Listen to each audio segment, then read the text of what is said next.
ఈరోజు నల్గొండ జిల్లా మిర్యాలగూడ మండలం ఉట్లపల్లి గ్రామానికి చెందిన దళిత మైనర్ బాలికను తక్కేలపాడు గ్రామానికి చెందిన దేశపోయిన యశ్వంత్ గత కొంతకాలంగా ప్రేమ పేరుతో వేధించి శుక్రవారం నాడు ఇంట్లో ఎవరూ లేని సమయం చూసి బెదిరించి దాడి చేసి ఆమె చావుకు కారణమైన వారిని చట్టపరమైన కఠిన శిక్ష విధించి ఇటువంటి దోషులకు ఉరిశిక్ష పడేదాకా వదిలిపెట్టకూడదు. చనిపోయిన కుటుంబానికి ప్రభుత్వం ఆదుకోవాలని కోరుకుంటూ ఆమె పవిత్ర ఆత్మకు శాంతి చేకూరాలని కోరుకున్న మాల మహానాడు జాతీయ అధ్యక్షులు తాళ్లపల్లి రవి, మాల మహానాడు రాష్ట్ర ప్రధాన కార్యదర్శి బొప్పని నగేష్, షెడ్యూల్ కులాల సంక్షేమ సంఘం జిల్లా అధ్యక్షులు మాడుగుల శ్రీనివాస్, ఎంపీటీసీల ఫోరం జిల్లా ప్రధాన కార్యదర్శి బెజ్జం సాయి, తాళ్లపల్లి రాజ్ కుమార్, అయోధ్య గ్రామస్తులు నిరసన వ్యక్తం చేశారు. వెంటనే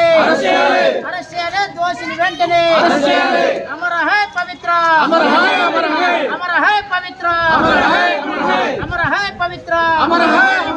అమర హై పవిత్ర అమర హై అమర హై పవిత్ర అమర హై జోహార్ పవిత్ర జోహార్ జోహార్ పవిత్ర జోహార్ జోహార్ జోహార్ పవిత్ర జోహార్ జోహార్ శిక్షించాలి దోషిని వెంటనే శిక్షించాలి దోషిని వెంటనే శిక్షించాలి ఉరితీయాలి దోషిని వెంటనే ఉరితీయాలి దోషిని వెంటనే ఉరితీయాలి